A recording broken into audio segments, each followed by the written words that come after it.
So now we get to kick off the free agency portion of the offseason. First wave, we've got some targets. Javarius Ward, Julian Love, because we need a strong safety. Cody Whitehair, because we need a center and a right guard. We don't really have anyone for either of those spots. We're going after Eric Kendricks, middle linebacker, and Allen Robinson to hold down that wide receiver 3 spot. He has the mentor tag, which gives some boosted value there. What did I just do? Evaluate the offers.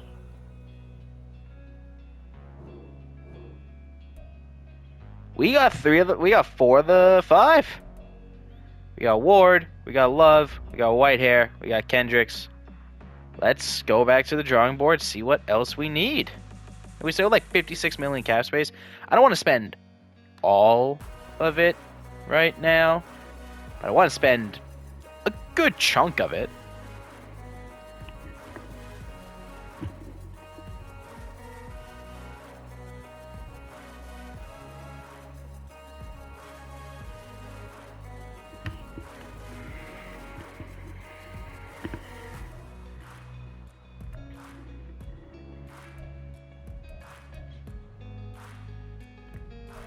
So when it comes to quarterbacks, can I get a mentor? That's not Marcus Mariota. What about Kirk Cousins? What about Captain Kirk? He's still a starting caliber quarterback.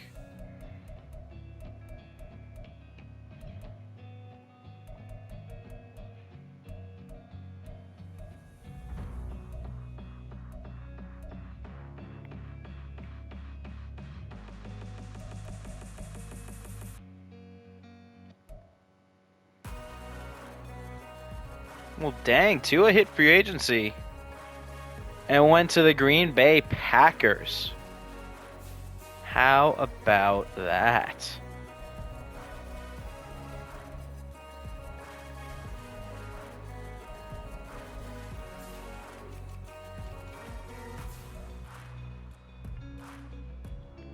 James Daniels, he really has like no interest in joining this team.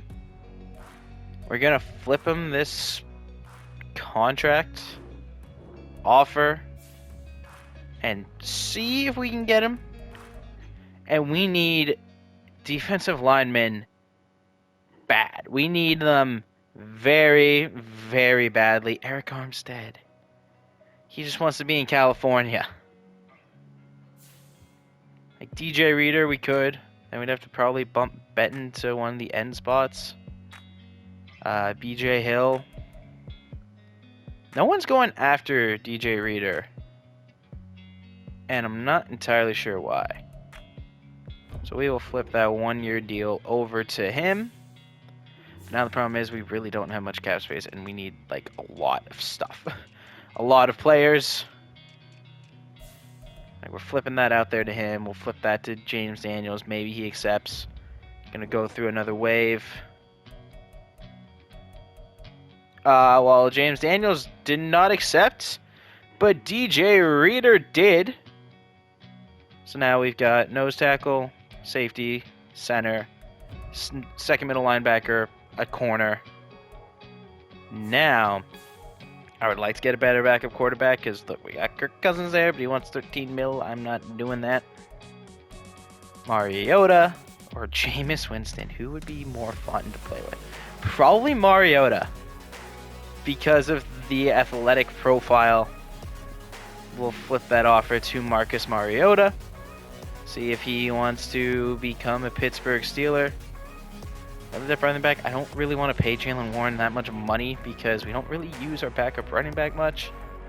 And I would rather just kind of draft a dude if we're already at the point of whatever. Ooh, Ty Chandler. I liked him in the draft.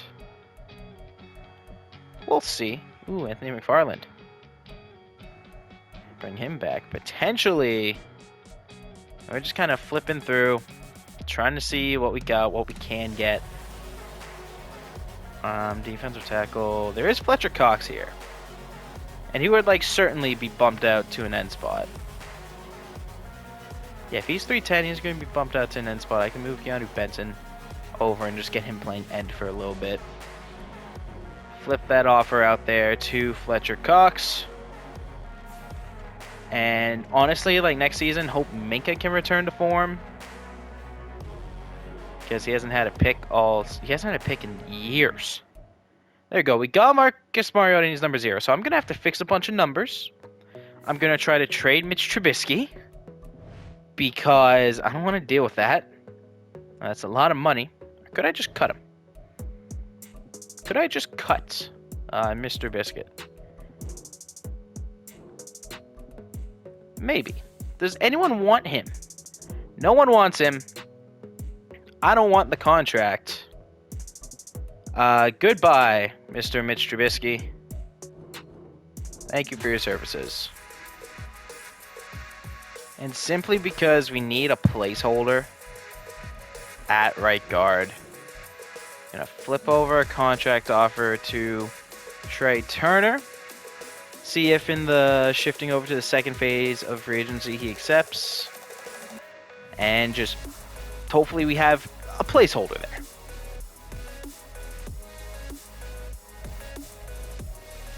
Well, Fletcher Cox signed. Does that mean Trey Turner decided to go elsewhere? Yeah, it does. He went to Washington. We lost James Daniels to the Titans. I need a guard. Is it going to be Matt Filer? It looks like it's going to be Matt Filer.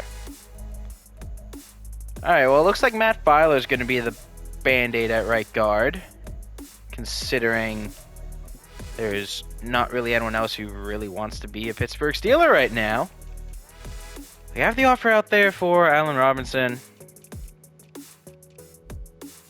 Looking for some depth linemen that also have like that mentor tag. Like Donovan Smith.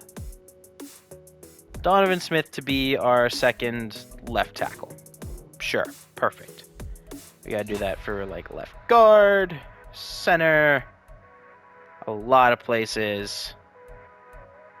And I'm putting a high emphasis on guys with the mentor tag. Isaac Seumalo's there, not doing great overall wise, but hey, keep that going. Center, we just signed a center. Might look to draft a guy here, and if we don't, just sign someone. Scott Quessenberry. Oh no, we have a depth center. We are doing A-okay.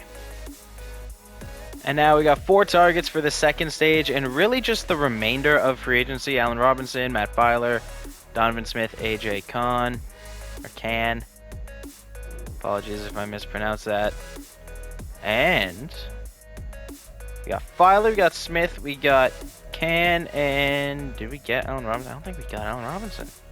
Who the hell wanted Allen Robinson that badly? The Carolina Panthers, and they also wanted Corey Davis. Okay. Well, I still think we need a third wide receiver. Oh, hey, Chase Claypool. Yeah, no thanks.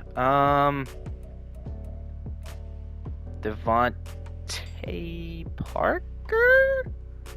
Mentor tag? Now we're getting, like, wide receiver 4 territory. Nelson Aguilar. But he, like, actually kind of wants to be here. 80, 78, 86.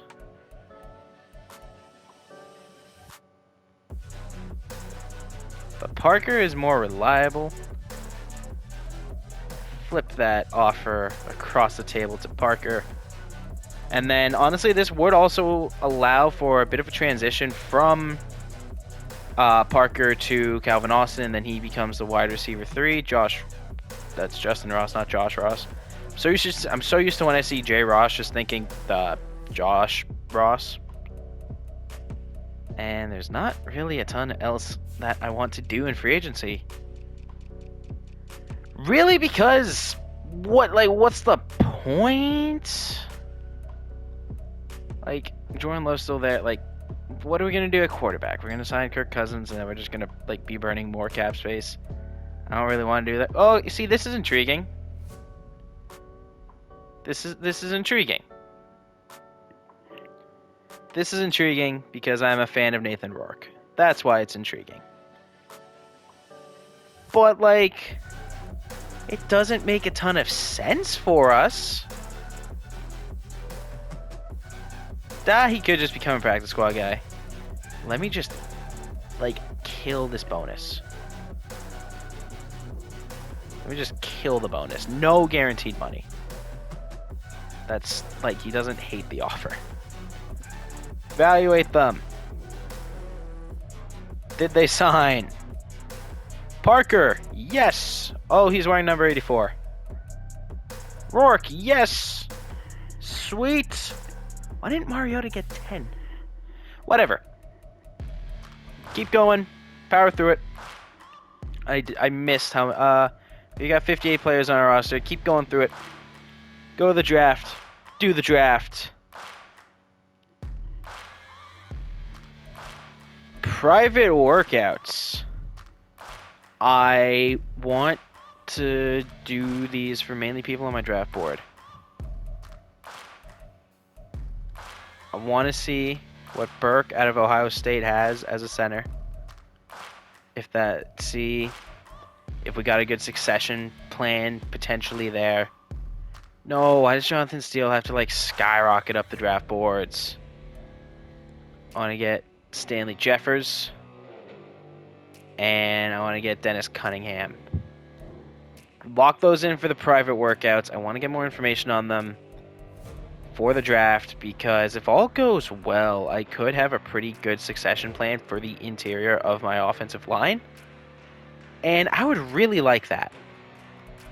And we're kicking off the 2025 NFL Draft. Saints, first overall, going wide receiver, Andrew Arnett out of Texas A&M.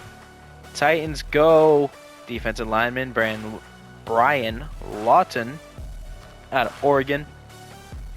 Buccaneers go Jeremy Kelly out of Oklahoma State, right tackle. Patriots go left tackle Calvin Warren out of USF. And Giants round out the top 5 going quarterback Connor Freedman out of Florida. Let's jump over and take a look at where we're going. LeAngelo Smith, strong safety out of Florida State, taken by the Chargers ahead of us. I forgot we have 2 second-round picks. That's very, very nice. Burke's still available. I think Burke's the pick. You look at the physicals, fantastic physicals. You look at the skills, fantastic skills. Not a finesse guy. I'm perfectly fine with that. We take him 6'4", 312 out of Ohio State. 86 strength, hidden dev trait, number 69. Nice. Solid start to the draft. We have pick 18 in the second round as well. As we go to make our selection, Bears took a running back right before us. Alrighty. Ooh, Stanley Jeffers, very, very good. Jonathan Steele, very, very good. We're going to take Steele just because the league perception on him is higher than Jeffers.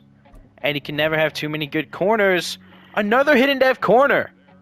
6 foot, 180 pounds out of North Dakota State. Look at that athletic profile. Very, very nice. And the Chargers pick right here. And they pick an offensive lineman I wasn't interested in anyway. So now we're going back to the draft board. Stanley Jeffers. If we can get,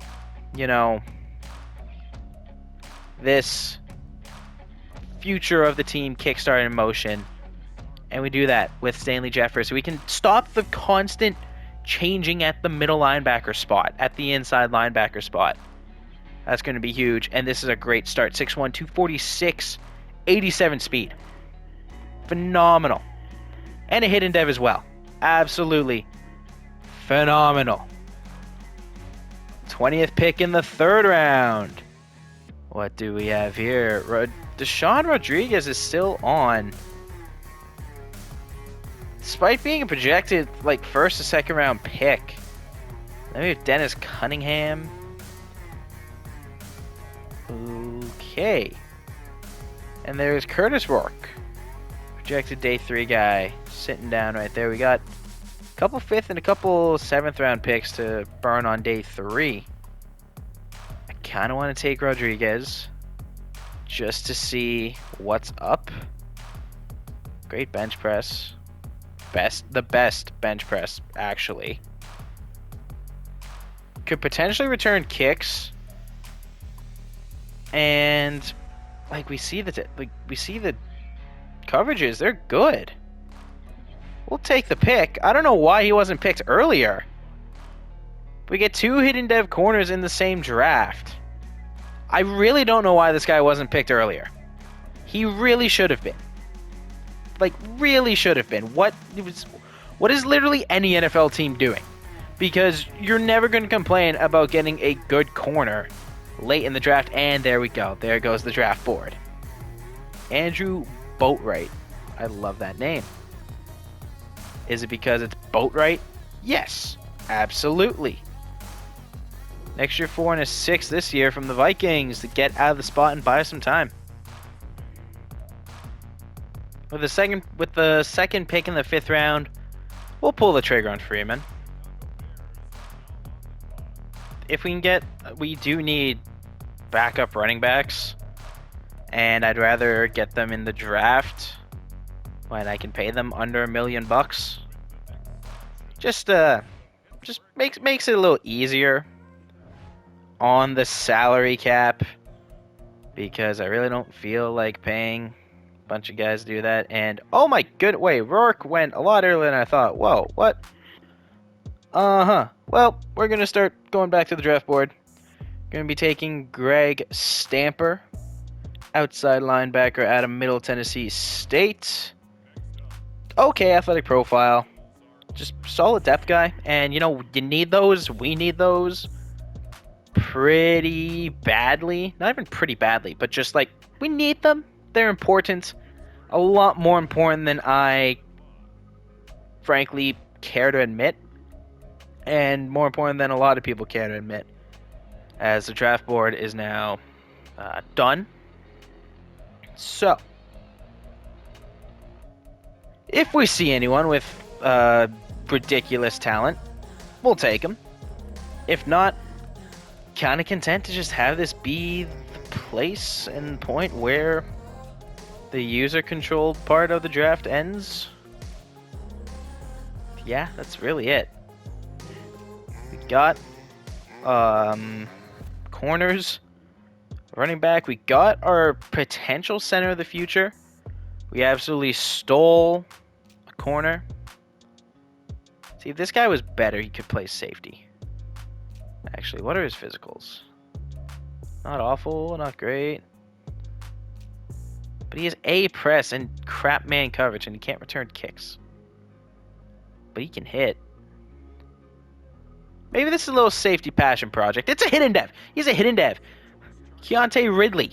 He's a hidden dev. This is my, like, safety passion project now.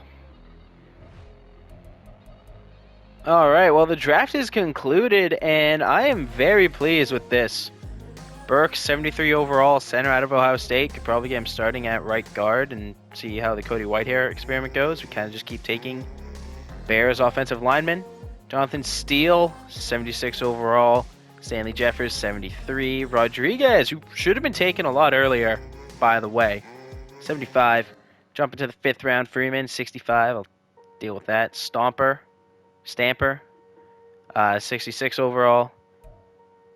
Ridley was a 70 overall corner, but he has 62 man coverage. So I thought, hey, let's see if he can play safety. And he keeps his 72 rating. Like, decent enough block shed. Like, 74 block shed isn't bad at all. And you know what? Instead of going like that, it's easier to do it like this. He's also a hidden dev. Yep, 77 hit power, nice tackling. Yeah, that's going to need some work. But there's something there.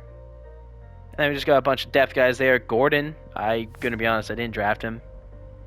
But he's a 70 overall, which is pretty sweet. So I'm going to take some time, fix some numbers, and then we will get started with the preseason.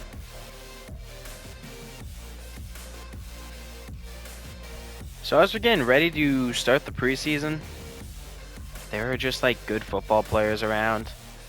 Joe Mixon to be a backup for $3, maybe $4 million, I'll do that. And then like Michael Thomas, $5 million, be your wide receiver 3, I will do that. Like my thought process is, we're in like the pool of free agents like before you start the preseason. Yeah, I'll do that. I'll sign them to a deal. I'm not going to feel bad about it. Simply because no one else wanted them. And if they did, they had the chance. Now, would this potentially mess up the Calvin Austin progression? Maybe. But he was going to need a new contract anyway.